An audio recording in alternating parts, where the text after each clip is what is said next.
exile in Lisbon in Portugal. The accusation is based on Captain Panzao Enchama's alleged leadership of the coup attempt.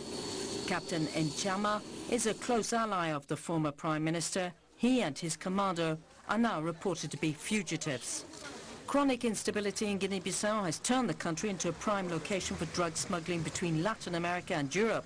At present, Guinea-Bissau is under close surveillance from its African neighbors and the international community. Mauritanian President Mohamed Ould Abdelaziz is still recovering in a French hospital a week after he was shot in accidental circumstances. The president was mistakenly shot while driving, and the soldier who opened fire at the president's car told state television he opened fire against an unmarked car that he says refused to stop at a checkpoint. And scores of angry people have demonstrated against the recent hike in fuel prices in Niger. We have details of both stories and others in this roundup of news. France's special envoy to the Sahel, Jean-Félix Paganon, has announced that military cooperation with Mali has started up again. The information was sent to Bamako following a high-level conference on the crisis in the north of the country. France had shut down its military cooperation after the coup d'etat this past March. Today, France is scheduled to send military instructors to Mali. The goal is to get the army ready to fight Islamic radicals occupying the north. This soldier in the Mauritanian army has confirmed he opened fire against the president of the country. He was speaking on national television. Saying he acted in good faith, he explained how President Aziz was wounded by mistake on October 13th. The soldier opened fire on an unmarked car that refused to stop for an identity control without knowing that the head of state was in the car. The soldier faces no penalties. There has been another demonstration in Niger against the price of petrol. Hundreds of people were demonstrating for lower petrol prices. Niger began producing its own domestic petrol 1 year ago, but only in small quantities. Since then, the price has gone down slightly. On Sunday, hundreds of football players were demonstrating in Cairo, Egypt. Even Ahmed Hassan, the famous captain of the Pharaohs, the national team, was demonstrating. They want the football season to begin again immediately, and they want their salaries to be paid. The relaunching of matches was pushed back a second time by the government for security reasons. Authorities do not want to take any risks after the tragic events in Port Said in February, when 74 people were killed, stampeded to death during a match. Well, tension is running high in Lebanon a day after the burial of the country's head of internal intelligence, who was killed in a bomb blast in Beirut. General Wassim al-Hassan Essani was a strident critic of the Syrian regime, and his death has increased fears of another installment in Lebanon's long-running sectarian violence. Meanwhile, the Lebanese army has deployed troops backed by heavy armor in Beirut in an attempt to arrest the worrying security problems. Let's look at this report for more on that. Garbage cans are stacked high, barricade style, as armed men patrol nearby, sometimes masked, only meters from an army checkpoint. Beirut has the appearance of a city preparing to go to war. There have been exchanges of machine gun fire between Sunni militiamen and regular army soldiers, forcing the army to come out in numbers in the streets. We have arrived at a level of despair in this country where our rights are violated. The latest incident is the killing of Wissam al-Hassan. Every day brings another martyr to our community. Tension is also running high in the city of Tripoli in the north, where there have been clashes between Alawites and Sunnis. The members of the army and security services should return to their home communities if they keep killing us like this. The situation took a turn for the worse on Sunday after the funeral of Wissam al-Hassan, the powerful Sunni head of the police intelligence, killed in a car bomb explosion on Friday. He strongly opposed any Syrian involvement in Lebanon, and his death was an insult to Sunnis. They held large demonstrations calling for the Prime Minister to step down. Najib Mikati is also a Sunni, but he heads a government that includes Hezbollah ministers and is seen as an ally of Tehran and Damascus. The army quickly contained the demonstration. President Michel Suleiman immediately held a meeting with the ambassadors of the 5 permanent members of the UN Security Council.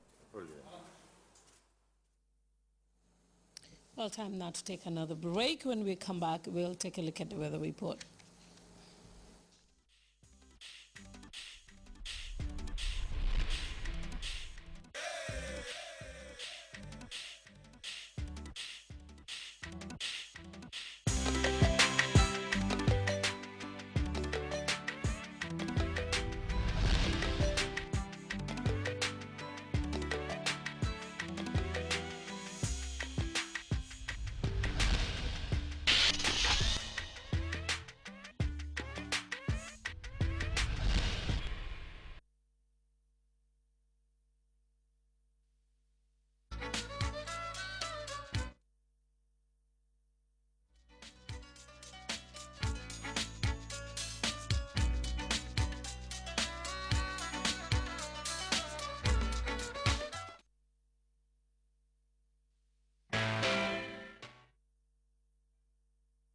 Grts building along the MDI Road, Carnifin. Gambia's funniest coming soon.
Well, we apologize for not bringing you the weather report, but we will do as after this announcement.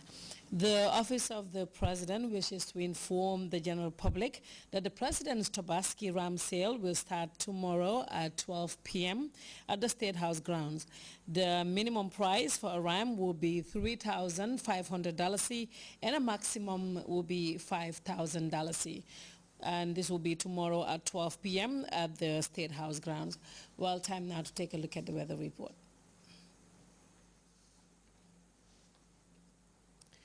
Well, we would have to bring you the weather report at 10 o'clock. And right now, before we go, a reminder of headlines. President Jammeh and Russia's ambassador to the Gambia have been exploring means of strengthening ties between Moscow and Banjul. The head of state has relieved Laminwa Juara of his appointment as Minister of Regional Administration, Lands and Traditional Rulers. Authorities in Cuprone, Guinea-Bissau have accused Portugal and former Prime Minister Carlos Gomez Jr. of playing a role in the deadly attack on a military base. And the Lebanese army has deployed troops in the capital Beirut to prevent another eruption of sectarian violence. That brings us to the end of this edition of the news. Thank you very much for your time, and we'll be back at 2200 hours inshallah with more news, and we'll also bring you the weather news at that time.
assalamu alaikum musidal Gambia